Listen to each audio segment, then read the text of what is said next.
நண்பர்களுக்கு வணக்கம். MAG TNPSC அகாடமியிலிருந்து முனைவர் மா. விஜய் அலெக்சாண்டர். டிசம்பர் மாதம் 11ஆம் தேதியின் முக்கியமான நடப்பு நிகழ்வுகளை காண்போம். கடந்த 2015ஆம் ஆண்டு முதல் 2023ஆம் ஆண்டு வரையிலான காலகட்டத்தில் இந்தியாவில் காசநோய் பாதிப்பு 17.7% குறைந்து இருப்பதாகவும், இது உலகின் மற்ற நாடுகளில் ஏற்பட்டுள்ள பாதிப்புகளுடன் ஒப்பிடுகையில் 2 மடங்கு குறைவு ஆகும் என்றும் தெரிவிக்கப்பட்டுள்ளது. நாடு முழுவதும் அரசு நிதி உதவி பெறும் உயர்கல்வி நிறுவனங்களின் பயிலும் 1.8 கோடி மாணவர்கள் பலனடையும் வகையில் ஒரே சந்தாவில் அவர்களுக்கு அனைத்து சர்வதேச ஆராய்ச்சி இதழ்களின் அணுகலை வழங்கும் ஒரே நாடு ஒரே சந்தா திட்டத்தை ஜனவரி 1ஆம் தேதி முதல் மத்திய அரசு அறிமுகப்படுத்தியுள்ளது.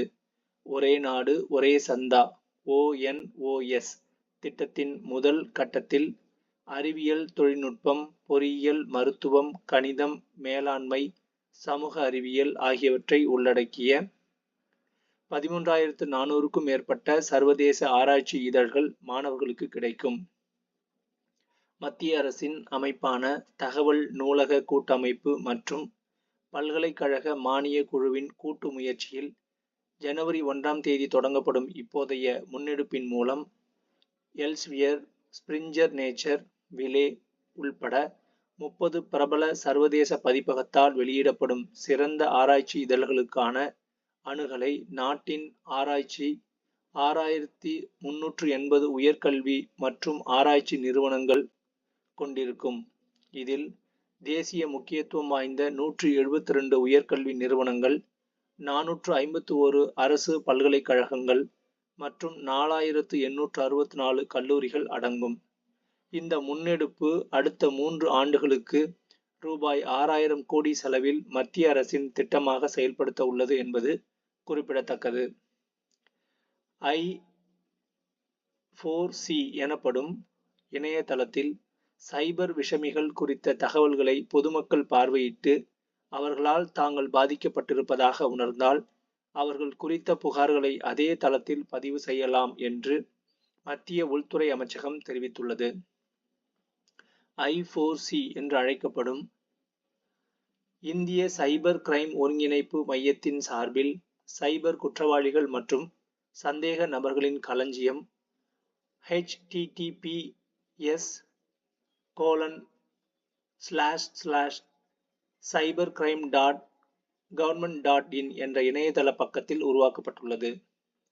வங்கிகள், நிதி நிறுவனங்கள் ஆகியவற்றின் ஒத்துழைப்புடன் இதில் பதிவு செய்யப்பட்டுள்ள தரவுகளின் உதவியால் 5.6 லட்சத்துக்கும் மேற்பட்ட மோசடி பரிவர்த்தனைகள் தடுக்கப்பட்டு ரூபாய் 1,400 கோடி பாதுகாக்கப்பட்டுள்ளது. இந்த வசதி கடந்த செப்டம்பர் 10 முதல் செயல்பாட்டில் உள்ளது குறிப்பிடத்தக்கது. புற்றுநோயால் ஏற்படும் வலி நிவாரணத்துக்கான அதிநவீன சிகிச்சை வசதி மயிலாடுதுறை மாவட்டத்தில் முதல் முறையாக ரேடியன்ஸ் கிளினிக்ஸ் மருத்துவமனையில் மேற்கொள்ளப்பட்டுள்ளது. கல்லீரல், கணையம் மற்றும் மேல் வயிற்றிலிருந்து வலி உணர்ச்சிகள் ஸ்பிளானிக் நர்வ் என்ற நரம்பு மூலம் கொண்டு செல்லப்படுகிறது. இந்த நரம்புகளை துல்லியமாக செயலிழக்க செய்வதன் மூலம் புற்றுநோயால் ஏற்படும் வலி வெகுவாக குறைகிறது. ரேடியோ ஃப்ரீக்வன்சி அப்ளிகேஷன் என்ற கருவி மூலம் இந்த சிகிச்சை அளிக்கப்படுகிறது. எக்ஸ்ரே மற்றும் அல்ட்ரா சவுண்ட் உதவியுடன் வெப்பம் செலுத்தப்பட்டு வலியை கொண்டு செல்லும் நரம்புகளை மட்டும் செயலிழக்க செய்யப்படுகிறது. இதனால் புற்றுநோயால் ஏற்படும் வலி வெகுவாக குறைகிறது. மாலத்தீவு கல்லூரியின் புனரமைப்பு பணிகளுக்கு 8.5 மில்லியன் மாலத்தீவு ரூபியா சுமார் ரூபாய் 4.68 கோடி இந்தியா நன்கொடையாக அளித்துள்ளது. கர்நாடக மாநிலத்தில் வறட்சி மேலாண்மைக்கு தேசிய பேரிடர் நிவாரண நிதியில் அதாவது NTRF நிதியிலிருந்து நிதி விடுவிக்கும் விவகாரத்தில் மத்திய மாநில அரசுகள் இணைந்து விரைவில் தீர்வு காண வேண்டும் என உச்சநீதிமன்றம் வலியுறுத்தியுள்ளது. மத்திய அரசு நிதி விடுவிக்க மறுப்பது அரசமைப்பு சட்டத்தில் மக்களுக்கு வழங்கப்பட்டுள்ள அடிப்படை உரிமைகளுக்கான சட்டப்பிரிவு 14 மற்றும் 21 மீறுவதாகும். பாகிஸ்தானில் பிறந்து கோவாவில் வசித்து வந்த கிறிஸ்தவ மதத்தை சேர்ந்த ஷேன் செபாஸ்டின் ஃபெரைராவுக்கு இந்திய குடியுரிமை வழங்கப்பட்டது. மத்திய அரசின் குடியுரிமை சட்ட திருத்தத்தின் கீழ் அவருக்கு குடியுரிமை வழங்கப்பட்டுள்ளது. பாகிஸ்தான், வங்கதேசம், ஆப்கானிஸ்தான் ஆகிய நாடுகளில் சிறுபான்மையினராக இருந்து இந்தியாவில் தஞ்சம் அடைபவர்களுக்கு குறிப்பிட்ட ஆண்டுகளுக்கு பிறகு இந்திய குடியுரிமை வழங்க இந்த சட்டம் கொண்டுவரப்பட்டது குறிப்பிடத்தக்கது. பிரதமரின் விஸ்வகர்மா திட்டத்தின் கீழ் இதுவரை 2.02 லட்சம் வங்கி கணக்குகள் தொடங்கப்பட்டு ரூபாய் 1751 கோடி கடன்கள் அளிக்கப்பட்டுள்ளன என்று மத்திய நிதித்துறை இணையமைச்சர் பங்கஜ் சௌத்ரி தெரிவித்துள்ளார். பாரம்பரிய கைவினைஞர்கள் மற்றும் கைவினை தொழிலாளர்களுக்கு ஆதரவளிக்கும் நோக்கில் பிரதமரின் விஸ்வகர்மா திட்டம் ரூபாய் 13,000 கோடி மதிப்பீட்டில் கடந்த 2023 செப்டம்பரில் தொடங்கப்பட்டது. தச்சர், கொல்லர், பொற்கொல்லர், சிற்பி, படகு தயாரிப்பவர், முடி திருத்தும் தொழிலாளர், காலணி தொழிலாளர் என 18 வகை தொழில்களை உள்ளடக்கிய இத்திட்டத்தின் கீழ் முதல் தவணையாக ரூபாய் 1 லட்சம் வரையும், இரண்டாம் தவணையாக ரூபாய் 2 லட்சம் வரையும் பிணையில்லா கடன் உதவி வழங்கப்படுகிறது. விவசாயிகளுக்கு ஆண்டுதோறும் ரூபாய் 6,000 உதவித்தொகை வழங்கும் PM கிசான் திட்டத்தின் கீழ் பட்டியல் பிரிவு அதாவது SC பிரிவு மற்றும் பழங்குடி சமூகத்தை அதாவது ST சமூகத்தை சேர்ந்த 2 கோடிக்கும் மேற்பட்ட விவசாயிகள் பலனடைந்து வருவதாக மக்களவையில் வேளாண் துறை அமைச்சர் சிவராஜ் சிங் சௌகான் தெரிவித்துள்ளார். கடந்த 2019 பிப்ரவரியில் தொடங்கப்பட்ட திட்டத்தின் மொத்த பயனாளர்கள் 9.58 கோடி பேர். இதுவரை 18 தவணைகளின் கீழ் விவசாயிகளுக்கு ரூபாய் 3.46 லட்சம் கோடி வழங்கப்பட்டுள்ளது குறிப்பிடத்தக்கது. குடியரசு துணைத் தலைவரும் மாநிலங்களவை தலைவருமான ஜெகதீப் தன்கரை பதவி நீக்கும் வகையில் அவர் மீது நம்பிக்கையில்லா தீர்மானம் கொண்டு வருவதற்கான நோட்டீஸை எதிர்க்கட்சிகள் அளித்தன. அரசமைப்பு சட்டத்தின் 67B பிரிவின் படி மாநிலங்களவை மற்றும் மக்களவையில் பெரும்பான்மை உறுப்பினர்களின் ஆதரவுடன் நிறைவேற்றப்படும் தீர்மானத்தின் மூலம் குடியரசு துணைத் தலைவரை பதவி நீக்க முடியும். இதற்காக குறைந்தபட்சம் 14 நாட்களுக்கு முன்னர் நோட்டீஸ் அளிக்க வேண்டும். தீர்மானம் கொண்டுவர குறைந்தபட்சம் 50 MPக்களின் ஆதரவு தேவை. கடந்த 1954, 1966, 1987 ஆகிய ஆண்டுகளில் அப்போதைய மக்களவை தலைவர்களுக்கு எதிராக பதவி நீக்க தீர்மானங்கள் கொண்டுவரப்பட்டது குறிப்பிடத்தக்கது. சிறு கடன் அளிக்கும் நிதி நிறுவனங்களின் அதாவது மைக்ரோ ஃபைனான்ஸ் கடன் விநியோகம் ஜூலை செப்டம்பர் காலாண்டில் 10% அதிகமாக குறைந்துள்ளது. பங்கு பரஸ்பர நிதி திட்டங்களில் முந்தைய அக்டோபர் மாதம் புதிய உச்சத்தை பதிவு செய்திருந்த முதலீட்டு வரம்பு நவம்பரில் 14% சரிவை கண்டுள்ளது. இந்திய ரிசர்வ் வங்கியின் ஆளுநராக இருந்த சக்தி காந்த தாஸ் பணி ஓய்வு பெற்றுள்ளார். மத்திய வருவாய்த்துறை செயலராக 2022 முதல் இருந்த 56 வயது சஞ்சய் மல்ஹோத்ரா இந்திய ரிசர்வ் வங்கியின் 26வது ஆளுநராக புதிதாக பதவியேற்றுள்ளார். 2018 ஆளுநராக இருந்த உர்ஜித் பட்டேல் பதவி விலகியதை தொடர்ந்து சக்தி காந்த தாஸ் நியமிக்கப்பட்டார். 2018 டிசம்பரில் 10.4% இருந்த வங்கித்துறையின் வாரா கடன் செப்டம்பர் 2024 3.9% குறைந்தது. எண்ம பண பரிவர்த்தனை அதாவது UPI 2019 நிதியாண்டில் 504 கோடி என்றால் இப்போது 2024 நிதியாண்டில் 13,100 கோடி ஆகும். சக்தி காந்ததாஸ் தலைமையில் 2018 டிசம்பரில் 39,300 கோடி டாலராக இருந்த இந்தியாவின் அந்நிய செலாவணி கையிருப்பு 70,500 கோடி டாலராக அவரது பதவி காலத்தில் அதிகரித்தது ஒரு சாதனையாகும். இந்தியாவின் பொருளாதார வளர்ச்சி 2024-25 நிதியாண்டில் இரண்டாவது காலாண்டில் முந்தைய 7 காலாண்டுகளில் இல்லாத அளவுக்கு குறைந்து 5.4% இருக்கிறது. இந்தியாவின் பொருளாதார வளர்ச்சி முந்தைய காலாண்டில் 6.7%ஆகவும் கடந்த நிதியாண்டின் இரண்டாவது காலாண்டில் 8.3%ஆகவும் இருந்தது.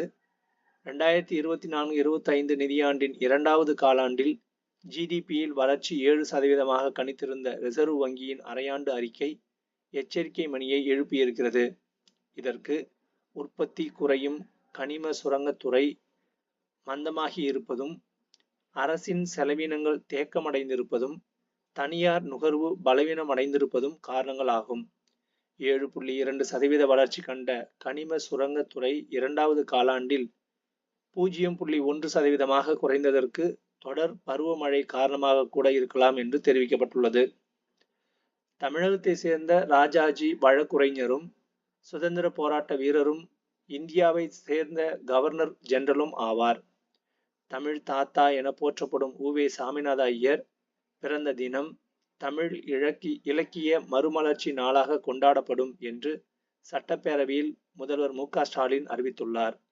தமிழ் மொழியில் பண்டைய இலக்கியங்கள் சார்ந்த 3000க்கும் மேற்பட்ட ஓலை சுவடிகளை அலைந்து திரிந்து கண்டுபிடித்தவர் உ.வே. சாமிநாத ஐயர். ஓலை சுவடிகளில் உள்ள விஷயங்களை 90க்கும் மேற்பட்ட புத்தகங்களாக பதிப்பித்தார். அப்போது புத்தகங்கள் அச்சிடுவது என்பது பொருளாதார ரீதியாக சாத்தியமில்லாத சூழலில் கல்விமான்கள் செல்வந்தர்களிடம் ஒப்பந்தம் செய்து புத்தகங்களை பதிப்பித்தார். அவருக்கு புகழ் சேர்க்கும் வகையில் கடந்த 2012ஆம் ஆண்டு அதிமுக ஆட்சியில் அவரது பெயரால் விருதுகள் அறிவிக்கப்பட்டது குறிப்பிடத்தக்கது. கனிம வள நிலங்களுக்கு வரி விதிக்க வகை செய்ய சட்ட மசோதா பேரவையில் நிறைவேற்றப்பட்டது. கலைக்கப்படும் கூட்டுறவு சங்கங்களை நிர்வகிக்க உடனடியாக செயலாட்சியர்களை நியமிக்க வகை செய்யும் சட்ட திருத்த மசோதா பேரவையில் நிறைவேற்றப்பட்டது. தமிழின் முதல் புதினத்தை இயற்றிய கவிஞர் மாயூரம் வேதநாயகம் பிள்ளைக்கு சட்டப்பேரவையில் தமிழ் வளர்ச்சி மற்றும் செய்தித்துறை அமைச்சர் அறிவித்தபடி மயிலாடுதுறை நகராட்சிக்கு உட்பட்ட ஆரோக்கியநாதபுரத்தில் 884 சதுர மீட்டர் பரப்பளவில் ரூபாய் 3 கோடி மதிப்பீட்டில் அரங்கம் கட்டப்பட்டு வருகிறது. மெட்ரிக் படிப்பு கல்வி உதவித்தொகையை பெறுவதற்கான ஆண்டு குடும்ப வருமான உச்சவரம்பை ரூபாய் 8 லட்சம் உயர்த்த வேண்டும் என்று முதல்வர் மு.க. ஸ்டாலின் வலியுறுத்தியுள்ளார். பொருளாதாரத்தில் நலிவடைந்த பிரிவினருக்கான வருமான உச்சவரம்பை ரூபாய் 8 லட்சமாக மத்திய அரசு மாற்றியுள்ளது. தேசிய வெளிநாட்டு கல்வி உதவித்தொகை மற்றும் ஆதி திராவிடர் மற்றும் பழங்குடியின மாணவர்களுக்கான உயர்தர கல்வி திட்டம் போன்றவற்றில் வருமான உச்சவரம்பு ரூபாய் 8 லட்சமாக அதிகரிக்கப்பட்டுள்ளது. இதன் காரணமாக பின்தங்கிய நிலையில் உள்ள பல மாணவர்கள் மிகுந்த பலனை அடைந்துள்ளனர். ஆதி திராவிடர், பழங்குடியினர் மற்றும் சில பிற்படுத்தப்பட்ட சமூகத்தை சேர்ந்த மாணவர்களின் ஒட்டுமொத்த உயர்கல்வி சேர்க்கை விகிதம் மற்ற மாணவர்களை காட்டிலும் கணிசமாக குறைந்துள்ளது. இந்நிலையை கருத்தில் கொண்டு அவர்கள் உயர்கல்வி நிறுவனங்களில் அதிக எண்ணிக்கையில் சேருவதற்கு தேவையான வசதிகளை செய்து தருவது மிகவும் அவசியமானது. இதற்கு மெட்ரிக் படிப்புக்கு முந்தைய மற்றும் மெட்ரிக் கல்விக்கு பிந்தைய உதவித்தொகை பெரிதும் உதவும். இதனால் ஆதி திராவிடர், பழங்குடியினர், இதர பிற்படுத்தப்பட்ட வகுப்பைச் சேர்ந்த மாணவர்களின் சேர்க்கை கணிசமாக அதிகரிக்கும்.